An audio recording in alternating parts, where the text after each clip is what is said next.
Salam dostlar, hər vaxtınız xeyir. Ümid edirəm hər biriniz yaxşısınız. Artıq qəbula sayılı günlər qalır və biz növbəti bir qəbul tipli sınağımızın izahına baxırıq. Gəlin başlayaq suallardan. Deməli, suallarımız həmişəki kimi qəbul tiplidir, qəbul strukturundadır. İlk 5 sualımız listeningdir. Təbii ki, əvvəlcə listeningdən başlayırıq. İmtahanda da belə olur, bilirsiniz, artıq digər videolarda bu barədə danışmışıq. Digər suallarımız isə mətn suallarıdır. 6-dan 10-a qədər birinci mətnin sualı, 10-dan 15-ə qədər ikinci mətnin sualı və sonra 15-dən 20-yə qədər son 5 qrammatika sualı, hansı ki, burada da 2-3 qrammatika, digərləri isə leksika sualları olur. Gəlin vaxt itirmədən suallara necə baxmalıyıq, necə yanaşmalıyıq, bununla bağlı danışaq. Deməli, bildiyimiz kimi 5 sual listeningdir. Listening suallarına baxmamışdan, ümumiyyətlə yazmamışdan əvvəl suallara baxmaq üçün 2 dəqiqə vaxtımız olur. Bu 2 dəqiqə ərzində biz suallarla tanış oluruq, tərcümə edirik, açar sözlərin altından xətt çəkirik, bizə lazım olan hissələri diqqətdə saxlayırıq və qulaq asıb həmin sualları cavablandırırıq. Digər, birinci artıq qulaq asdığımızdan sonra ikinci dəfə qulaq asmaq üçün arada 2 dəqiqə fasilə verilir. Yəni, ikinci şansımızda, digər şansımızda isə yaza bilmədiyimiz hissələrə fokuslanırıq. Listening işləməyin əsas qızıl qaydalarından biri suallara yarı-yarı baxmaqdır. Heç kəs bir dəfəyə 5 sualın hamısını düzgün şəkildə cavablandıra bilməz, əgər təbii ki, native speaker deyilsə. Ona görə də biz suallara yarı-yarı, asanlarına 1, çətinlərinə isə 1 baxırıq. Başlayırıq asan və çətin sualları bir-birindən fərqləndirməyə. Hansılar çətin, hansılar isə asan suallardır. Gəlin baxaq. Deməli, birinci sual, dialoqda hansı sualın cavabı var deyir. Təbii ki, çətin tipli sualdır. Çünki mən dialoqa 2 dəfə tam şəkildə qulaq asmalıyam ki, bilim hansı sualın cavabı var, hansının cavabı yoxdur. Birinci dəfə qulaq asmaqla bunu yazmaq mümkün deyil. İkinci sualda cümlə tamamlamadır. Bu, ən asan sual tiplərindən biridir. Cümlənin ardına hansısa variantdan eşidirik və tamamlayırıq. Üçüncü sualda eyni ilə dialoqdan aydın olan fikri soruşur. Bu, biraz orta tipli sualdır. Nə çətin, nə asan. Yəni, biz burada diqqətlə qulaq asıb variantların birini olduğu kimi eşitməliyik. Dördüncü sual sadə suallardandır, asan suallardandır. Çünki burada konkret bir şeyə fokuslanırıq, bir sualın cavabını tapmağa. Burada da tərəflər arasında dialoq olur, ikisi bir-birindən nəsə soruşmuş ola bilər və tərəflərin biri bu sualı verərkən digərinin verdiyi cavab variantlarda olmuş olacaq. Beşinci də eyni ilə asan sualdır, çünki biz burada nöqtələr görürük və cümlə tamamlamadır. Yenə diqqətlə qulaq asmalıyıq. Deməli, ümumilikdə 2 sualımız çətin, 2 sualımız asan, 1 sualımız isə orta tipli oldu. Qulaq asmamışdan əvvəl həmin hissələri tərcümə eləməliyik. Deməli, A variantında görürəm ki, və tərcümə eləyərkən, ola bilər cümlədə bütün sözləri bilməyək, biz əsas birinci sual sözlərə fokuslanmalıyıq. How much, neçəyə, nə qədər? Deməli, burada qiymət soruşur, rəqəm eşitməliyəm. B variantında səbəb soruşur. Niyə Carol Melanie ilə getdi? Səbəbi lazımdır bizə. Which picture? Burada bilirəm ki, şəkil adı deyəcək. Hansı şəkili daha çox bəyəndi? How many? Saydı. How many paintings? Yəni sayını soruşur. Neçə şəkil, neçə əsər sərgidə göstərilib və yaxud da var idi? Burada say deməlidir. Y variantı who? Kim? Artistlərdən deməli kimin əsərləri var idi burada? Və yaxud da qara və göy əsərlər kimin əsərləridir? Hansı rəssamın əsəridir? Ad deməlidir burada. İkinci sualda cümlə tamamlamadır. Axırıncı otaqda gördüyü əsər, ardından deyəcək favori əsərləri idi, metaldan düzəlmiş əsərdir, nə bilim 20 dəqiqə o şəkilə baxıb, bozdur, qaradır və s. Bu şəkil haqqında hər hansısa bir fikir olmalıdır. Üçüncü sualda da eyni ilə variantlardan biri mətndə olduğu kimi var. Məsələn, nəyə fikir veririk? Burada inkarlara ən çox. Ola bilər burada not yoxdur, amma burada qəsdən yazıblar ki, bizi çaşdırsınlar. Ola bilər burada none of yox, all of ola bilər. Yəni, none of heç biri deməkdir, all of isə hamısıdır. Bəlkə əksi yazılmış ola bilər. Və yaxud da eyni ilə buradakı not kimi. Və yaxud buradakı adlar səhv ola bilər. Melanie'nin yerinə Carol, Mark və s. digər adları yazmış ola bilər. Diqqətlə qulaq asmalıyıq ki, variantlardan hansı olduğu kimi səslənəcək. Tərcüməyə ehtiyac olan suallarımızdan biri də 4-cü sualdır. Deyir, niyə Mark sərgiyə getmədi Carol ilə? Səbəbi lazımdır bizə. Variantları təbii ki, bu sualı o digərinə soruşacaq ki, sən niyə bizlə gəlmədin? Bu da ona özü bir müvafiq cavab verəcək variantlara əsasən. Eyni ilə 5-ci sualda da cümlənin ardına tamamlamaq. Carol persuade inandırmaqdır. Carol David'i inandırır ki, Nəyə inandırır? Məsələn, nəyə persuade həm inandırmaq, həm ikna etmək bu mənada. Yəni nəyə ikna eləyir deyək? Məsələn, onunla sərgidə bir neçə yeməyin dadına baxmağa, yoxsa ümumiyyətlə sərgiyə getməyə, sonuncu otaqdakı əsərləri görməyə, sərgidəki əsərlərdən hansılarısa almağa və yaxud da rəssamla şəkil haqqında danışmağa. Bu variantlardan biri orada deyiləcək.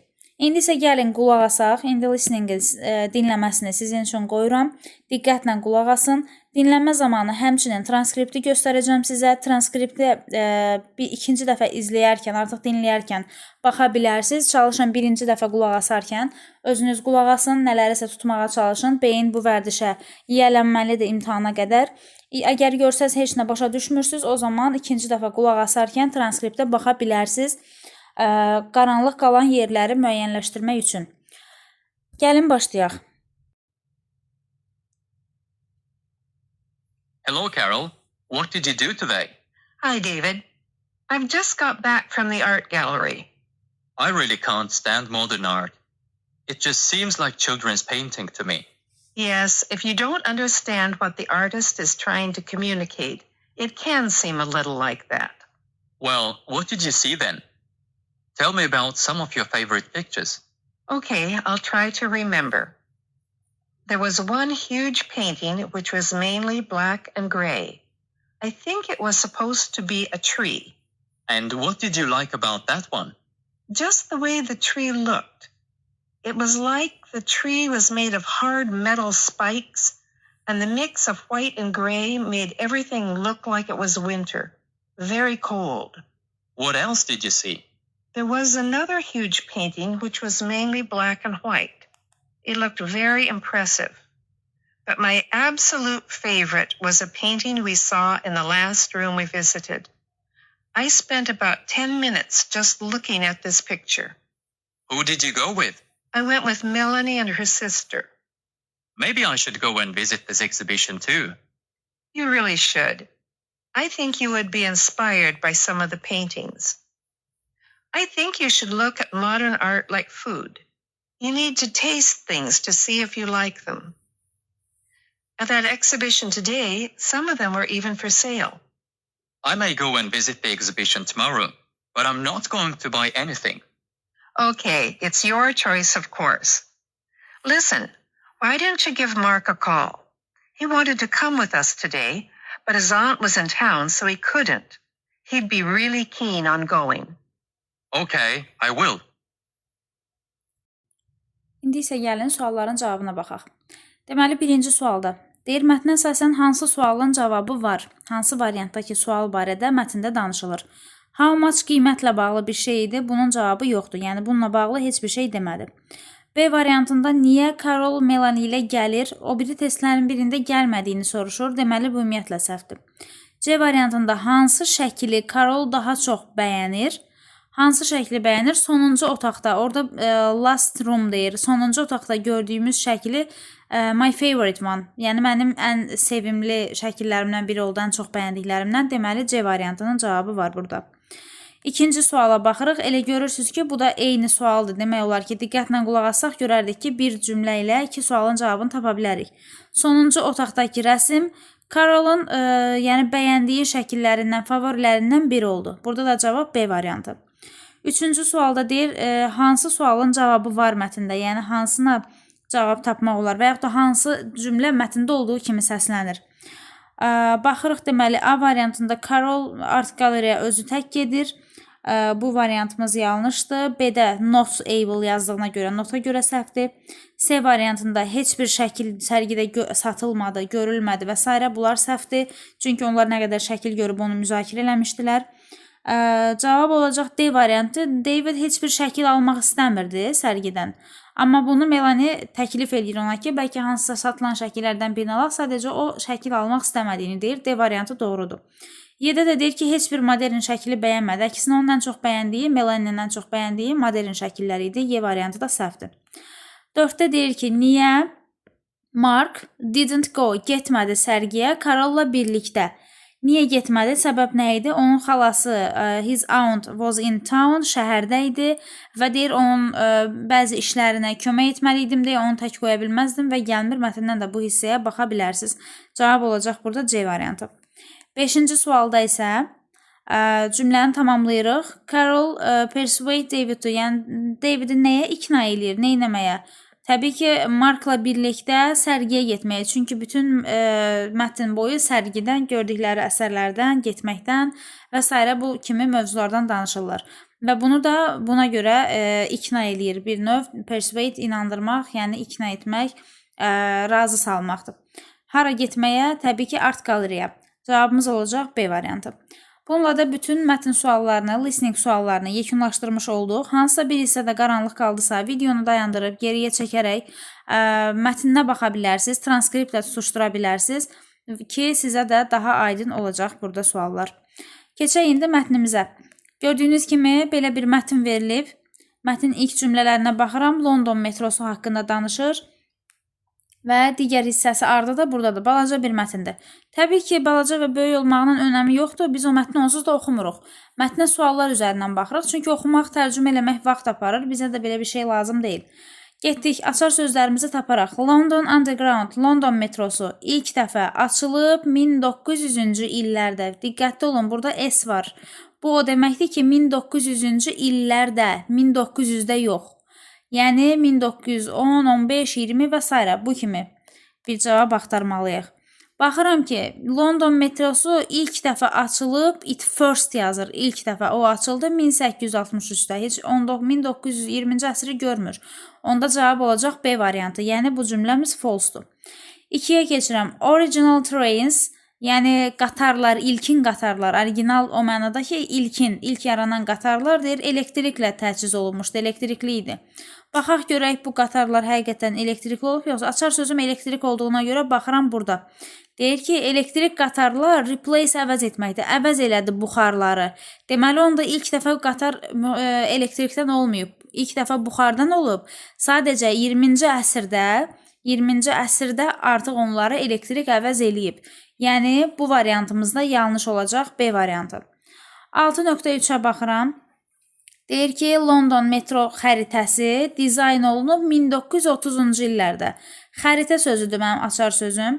Baxıram, xəritə dizayn olunub Harry Beck tərəfindən 1931-də. Orada da 30'lar deyir, cəm deyir. Ona görə cavabımız A variantıdır, doğrudur. 4-cü suala baxıram. Tube da metro deməkdir bu arada. Metro deyir no longer used by many people today. Bugün metro çox insan tərəfindən demək olar ki, deyir, istifadə olunmur. No longer used by many people. Baxın bu cümlədir. London metrosundan bugün hal-hazırda everyday insanlar işə, məktəbə və digər istiqamətlərə getmək üçün istifadə eləyir milyonlarla insan. Amma burada isə istifadə olunmadığını deyir. O zaman burada da cavab olacaq B variantı yanlış. Bilirik ki, bu sualın hamısını cavablandıranda 1 bal alırıq. Biri səhv olsa 0-onda 5 bal, 2 səhv olsa 0 bal. Keçirik 7-ci suala. 7-ci sualda cümləmizi mətndən tapıb ardını tamamlamalıyıq. Deyir ki, as population of London increase, London əhalisinin sayının artdığına görə nə ola bilər? Məntiqlə də tapa bilərik. A variantı, Londonda metro dayanıb. Əksinə metroda əgər insanın sayı artırsa, metrolar və ictimai nəqliyyatın sayı artırılır, azalmır. Və mətnə də baxsaz, görərsiniz ki, stopla bağlı heç bir söz yoxdur. A variantı getdi. B-də qadağan olmaq deyir. Elə stopla eyni şeydir. Metro qatarlar qadağan olunub deyir. Bu da yanlış olacaq. Deməli, C variantı qalsın, D-yə baxaq deyir. All underground, bütün metrolar pulsuz olub. Əhali çoxaldıqca sizcə pulsuz olarmı? Belə bir şey mətndə ümumiyyətlə yoxdur. Yəni, yenidən yoxlaya bilərsiniz. Y variantında deyir ki, stansiyalar bağlanır. Were closed. Demək olar stopdur, bandı, closeddur, hamısı eyni mənanı verir. 4 mənası eyni olan bir testin təbii ki, tək qalan variantı doğru olacaq. Yəni, burada cavab olmalıdır C variantı. Daha çox metro xətti tikilir. İnsanların sayı artdığına görə daha çox metro xətləri tikilir. Həmin cümləni sizə göstərirəm. Deyir, London əhalisi artır və buna görə də transporta ehtiyac var. İllər keçdikcə daha çox metro xətləri sistemə əlavə olur və genişlənir. Bəli, bu qırmızı ilə göstərdiyim hissədə həmin cümlə mətndə olduğu kimi verilib. Ona görə cavabımız olacaq C variantı. Keçirik digər suala, 8-ci suala. Deyir ki, 8-ci sualda deyir. Bunları silək, qarışıqlıq olmasın. Aha, niyə London metro xəritəsi vacibdir? Bu hissəyə baxıram. Bu xəritənin vacib olduğunu göstərən cümlə olmalıdır burada nəsə. Deyir, o insanlar üçün, passenger, sərnişinlər üçün naviqasiya rolunu oynayır. Çətin, mürəkkəb bir sistemdə onları naviqasiya rolunu oynayaraq asanlaşdırır. Yəni, təbii ki, insanlar xəritəyə baxaraq hara getməli olduqlarını müəyyənləşdirirlər. A variantında deyir, reduce, azaldır, qatarların, gecikən qatarın sayını azaldır, əlaqəsi yoxdur. B variantı deyir ki, kömək eləyir sərnişinlərə, başa düşsünlər ki, şəbəkəni başa düşsünlər asan şəkildə. Bəli, elə cavabımız B variantıdır. Yəni, qatar şəbəkəsini, metro sistemini başa düşmək üçün insanlara kömək eləyən bir xəritədir. Ona görə B variantı. C variantı deyir, insanlara icazə verir, yəni şərait yaradır ki, kənarda qalsınlar. Outside, to see outside, çölü görsünlər. Yəni, metrodan çölü görmək mənasında əlaqəsi yoxdur. D variantında qiymətlərlə bağlı listdən danışır. 7 də only yalnız tarixi stansiyalara aiddir, əlaqəsi yoxdur bunların. Navigate bilirsiniz, naviqasiya, yəni yol mənasında istifadə edə bilərik. Hansı ki, yolunu tapmaq, bir yerin içindən keçib getmək üçün yolunu tapmaq, C variantı. 10-cu suala gəldik. Hansı sualların cavabı var mətndə? When? Birinci suallara fokuslanacağıq. Bax, bu sualların cavabını axtarırıq biz. Demir ki, bunların hansı haqda məlumat var mətndə. Ona qalsa bütün hamısı haqda məlumat verilir. Bizə birinci sözlərin cavabı lazımdır. When? Nə vaxt? London metrosu açılıb ilk dəfə. Bilirəm də bunun, məsələn, bayaq dediyimiz sualın cavabıdır. 1863. Onda biri götürürük. Əgər birini səhv götürsə 0 bal verəcəklər. 2-yə baxırıq. Who used the London Underground today? Bugün deyir, London metrosundan kimlər istifadə edir? İşə gedənlər, məktəbə gedənlər, müxtəlif istiqamətə gedən turistlər. Mətnin axırıncı cümləsi. Bunu da bayaq baxmışdıq. 3. Metronu kim yaradıb? Metroda bilet sistemini kim yaradıb? Metroda ümumiyyətlə buradakı bilet sistemi ilə bağlı heç bir məlumat yoxdur deyə 3 yanlış olacaq. 4. Qatarların rəngi nə rəngdir? Burada ola bilər rənglə bağlı bir cümlə görərsiniz, amma diqqətli olun, bu bright colors, bu hissə. Əslində bu xəritənin rəngidir, qatarların rəngi deyil. Ona görə bu sualın cavabı yoxdur. 4-cü sualda getdi, 5-ə baxırıq. Neçə metro xətti var bugün? Baxın, bu hissədə 11 metro xətti var, 270-dən çox stansiya var, 400 kilometrdə uzunluğu var. Ona görə cavabı olur 5. Deməli, cavab olan suallarımız oldu 1, 2 və 5. Və gördüyünüz kimi oxumadan, tərcümə eləmədən, mətni incələmədən, sualları oxuyaraq, mətnlərdə cavabını axtararaq həll eləmiş olduq. Eyni qayda ilə keçirik ikinci mətni işləməyə. İkinci mətnimiz başlayır 11-ci sualdan. 11.1-dən başlayırıq, davam edirik. Deməli, bizə verilən cümləni mətndə axtaracaq. Earliest form of the paper was made in Europe deyir. Kağızın ilkin forması Avropada hazırlanıb. Mətni təbii ki, baxacağıq, amma bilirsiniz ki, kağız dünyada ilk dəfə Çində ixtira olunub. Bəli, bunu artıq bilənlər bilir. Hətta mətnin də ilk cümləsi olduğuna görə Çində təbii ki, Avropa deyil, Asiyadır. Ona görə də cavabımız olacaq false, yanlış. İkinci suala baxırıq. Deyir ki, printing press help make books more accessible to people. Print eləmək, yəni ki, kağız çapı, kitabların çapı, kağız çapı kömək eləyir, daha çox kitabları insanlar üçün əlçatan eləyir, yəni. Təbii ki, A variantıdır. Yəni, biri var əl yazma ola, kitab tapılmaya və bir də var ki, print ola və kitablar asanlıqla hər insanın əlinə çata.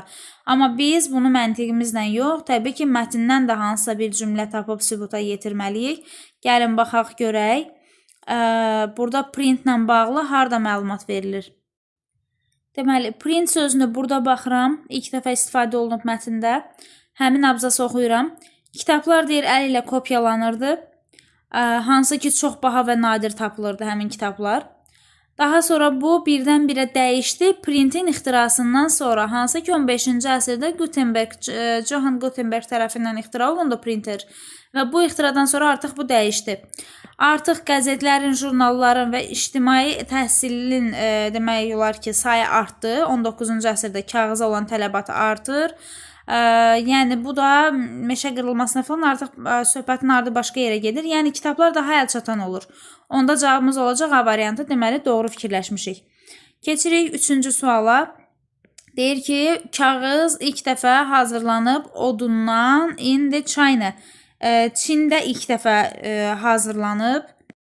Bu hissəsi doğrudur, amma biz baxmalıyıq. Burada bir açar sözümüz var. Wood pulp. Pulp ümumiyyətlə Azərbaycan dilində də elə pulp kimi təqdim olunur. Kağız xammalıdır. Kağız və kardon xammalı hesab olunur. Deyir ki, yəni ilk dəfə deməli belə deyək, kardon üzərində yazılıb Çində kağızlar. Yəni ilk dəfə bu cür istifadə olunub. Mənim açar sözüm pulp olduğuna görə bu sözü axtarmalıyam mətndə. Gəlin indi baxaq görək harda qeyd olunur. Deməli, with wood pulp European countries. Deməli, Çində deyil. Avropa ölkələri bu materiallardan deyir, istifadə edərək, bu metoddan istifadə edərək inkişaf etdirdi. Pambıq üzərində, cotton, wood pulp üzərində, hansı ki daha çox deyir, ucuz və əlçatan idi. Deməli, Çində ilk dəfə kağız üzərində olub, amma digər ölkələrdə wood pulp, yəni Avropa ölkələrində və cotton üzərində. Onda China olduğuna görə bu variantımız yanlış olacaq, yəni B variantı. Baxıram 11.4-cü suala. Burada nə deyir? Paper usage has decreased significantly in the digital age. Deyir ki, kağız istehsalı azaldı mühüm dərəcədə rəqəmsal erada. Yəni belə çıxır ki, rəqəmsal era olduğuna görə artıq kağız istehsalı azalıb və dayanıb. Açar sözümüz digital age olduğuna görə bu cümləni tapdım. Deyir, baxmayaraq ki, rəqəmsal era dövrüdür. Baxmayaraq ki, despite baxmayaraq deməkdir. Global paper consumption remains high. Dünya üzrə kağız istehlakı yüksək səviyyədədir. Yəni istehsalı yox, istehlakı, yəni istifadəsi yüksək səviyyədədir. Yəni hələ də insanlar kağız istifadə edirlər, baxmayaraq ki, rəqəmsal era dövrüdür. Decrease azalmaqdır, high da yüksəkdir. Əks mənalı sözlərdir. Deməli cavabımız olacaq B variantı. Keçirik 12-ci suala. Cümlənin ardını tamamlamalıyıq. After invention of printing press, deməli printerin istehsalından sonra, ixtirasından sonra, daha doğrusu printer ixtira olandan sonra nə baş verdi? Gəlin ona baxaq. A variantı kitablar bahalandı. B variantı kağız məktəbdə istifadə olunmadı. C variantı kitablar ucuz və daha əlçatan olmağa başladı ki, yəqin ki cavabımız bu olacaq, çünki ən məntiqli versiya budur. Silk, ipək yenidən istifadə olunur yazı üçün, nə əlaqə printerlə ipəyin. Y variantında da Avropaya bambu qayıtdı, əlaqəsi yoxdur. Cavabımız olacaq C variantı, çünki printerin istehsalından sonra kitablar hər kəs üçün daha əlçatan olur, daha ucuz olur, hər yerdə yayılır və hər kəs artıq ala bilir. Bayaqki sualımızda da bu cümlə var idi deyə təkrar göstərmirəm, elə eyni sualın cavabı hər ikisi üçün uyğundur. 13-ə baxıram. Deyir, 3-cü paraqraf nə ilə başlaya bilər, başlamalıdır? Gəlin baxaq 3-cü paraqrafa görək, orada söhbət nədən gedir və biz ora hansı məntiqi başlığı qoya bilərik? 3-cü abzas bu hissədir. Söhbət nədən gedir oxuyaq. Baxmayaraq ki, kağız deyir geniş yayılmışdı, o hələ də dəbdəbə hesab olunurdu bir neçə il ərzində. Kitablar əl ilə kopyalanırdı, hansılar ki baha və nadir tapılırdı və bunu printerin o dramatik dəyişkənlik deyir printerin ixtirasından sonra baş verdi. Okey, kağızın qiymətli olması ilə falan əlaqəli bir cümlə qoya bilərik. A variantında deyir ki, 15-ci əsrdə printerlər üçün deməli decrease azaldı. Kitablar, print olan kitablar azaldı. Hələ printer yeni yaranıb və azalıb artması ilə bağlı bir cümlə qoymağımız məntiqsizdir. B variantı deyir ki, many people, əksər insanlar metal üzərində yazmağa başlayır. Biz orada printerdən danışırıq, kağızdan danışırıq, bu metaldan danışır. Əlaqəsi yoxdur. C variantına baxın, deyir kitablar geniş yayılmağa başladı. Invention, əsas ixtiradan sonra. Həmin o əsas ixtira da nədir? Printerin ixtirası təbii ki. Cavabımız olacaq C variantı. Digər variantlarda isə artıq Kailun metodundan danışır. Əlaqəsi yoxdur. Dediyim kimi, mətndə onunla bağlı həmin abzasda məlumat yoxdursa, biz özümüzdən belə bir cümlə yaza bilmərik. Məntiqi ardıcıllıq olmalıdır. Burada da deyir, əksər ingilislər kitab oxuya bilmirdilər. Nə əlaqə? Biz orada printerdən danışırıq, printerin ixtirasından danışırıq. Keçirik, deməli 14-cü suala. Consumption, istehlak. Bir var istehsal, bir də var istehlak. İstehsal eləmək nə isə yaratmaqdır. İstehlak eləmək isə həmin o yaradılan şeyi, hazırlanan şeyi istifadə eləməkdir. İstifadə sözü də varsa cavabımız olacaq A variantı. The act of using something. 15-ci suala baxırıq. 15-ci sualda mətndə deyir hansı sualların cavabı var. Baxıram yenə əsas sözlərə fokuslanmalıyam. 1. What did people use for writing before paper was invented? Deyir ki, insanlar kağızın ixtirasından əvvəl nə üzərində yazırdılar? Baxın, bu hissədə qeyd olunub. Nə üzərində yazırdılar? Silk, ipək üzərində, bambu üzərində, bəzi sümüklər üzərində və s. Kağızdan əvvəl, before paper. Deməli, birinci sualın cavabı var. O zaman 1-i götürürük. 2. Printing press. Kim ixtira eləyib deyir pressi, yəni çap maşınını, printeri. Bu hissədə göstərirəm yenidən. Johannes Gutenberg adlı bir şəxs. Deməli, 2-nin də cavabı var. 1-2. 3-ə baxıram. How, necə kağızın istifadəsi dəyişdi digital erada, rəqəmsal erada kağızın istifadəsi necə dəyişdi? Burada dəyişdiyini göstərmir. Ümumiyyətlə yazır ki, yüksək səviyyədə idi, amma bu dəyişməyib. Elə əvvəllər də yüksək səviyyədə idi deyə bu sual səhv olmuş olur. 4-də deyir ki, what kind of chemical are used in paper production? Kağızı istehsal edəndə hansı kimyəvi maddələrdən istifadə edirik? Bununla bağlı heç nə yoxdur. Və 5-də də deyir ki, how long does it take? Nə qədər vaxt aparır bir kağız vərəqini hazırlamaq? Burada ümumiyyətlə kağızın hazırlanması ilə bağlı heç bir məlumat yoxdur. O zaman 2 sualımıza cavab var, o da 1 ilə 2-dir. Beləliklə, bu sualı da həll eləmiş olduq. Bu arada diqqətinizə çatdırım, yadınızda saxlayın ki, 15-ci və 10-cu sualda əgər 5 seçim varsa, 90% hallarda 2 dənə cavab düz gələcək. 15-ci və 10-cu sualda, hansı ki açıq tipli sualdır. Əgər 5 seçim varsa, 90% 2 cavab düz gəlir. 10% hallarda da 3 cavab doğru olmuş ola bilər. Amma heç vaxt nə 2-dən az, nə də 3-dən çox doğru cavabımız ola bilməz. Bu şeylərə diqqət eləyin. Tərəddüddə qaldığınız hissələr olanda artıq əlavə variantları götürmürsünüz. Mətin suallarını yekunlaşdırdıq, keçirik qrammatika hissəsinə. Görürük ki, birinci sualımız məntiqidir, logical ending, məntiqi sonluq qoymalıyıq bura. Deyir ki, əgər sən dağda hiking eləmək istəsən, yəni dağda hiking eləyirsənsə, nə etməlisən? You must take proper gear with you. Özünlə lazım olan təchizatı götürməlisən. Bəli, cavab A variantıdır. B-də deyir ki, filmə baxmalısan. C-də deyir ki, özü ilə su və qida götürməməlisən. D-də deyir, ən yaxşısı evdə qalıb yatmaqdır. Məncədən məntiqli budur hiking üçün. Amma biz cümləni təbii ki, ardını tamamlamalıyıq. Y variantında da deyir ki, çimərlik yaxşı seçimdir sənin üçün. Dağdan danışır, nə əlaqə? Mətnin ardını tamamlamalıyıq bir növ. 17-yə baxıram, pronoun sualı da əvəzlik. Bilirəm ki, özündən sonra of gələn əvəzliklər hansılardırsa bunları seçəcəm. A lot of-un of-u var deyə təkrar seçə bilmərəm. Və təbii ki, burada xəbərin təkinə cəminə də baxa bilərik, amma feillər keçmiş zamandadır deyə burada təkin cəmin heç bir önəmi yoxdur. Məsələn, digər variantlara baxıram, tərcümə məqsədi ilə. Məsələn, A variantını qoysam, deyirəm, most of students pass exam, tələbələrin çoxu imtahanı keçdi. But few fail, ancaq bəziləri, çox az bir qismi kəsildi. Elə cavabımız A variantıdır. Amma digər variantı qoysam, burada əsas nəyə fikir verirsiniz? But var cümlədə, təzad var, çox az olmalıdır da, bir tərəfi çox, bir tərəfi az. B variantını qoysam, deyir, hamısı imtahanı keçdi, ancaq varsa deyə bilmərəm, heç kəs kəsilmədi. Ancaq bir neçəsi kəsildi, amma var. Burada təzad olmalıdır. B getdi. C də eyni variant, eyni qayda ilə D də. Çünki hamısının tərcüməsi eynidir. Bir dənə cavab qalır A variantı. 18 zaman sualıdır.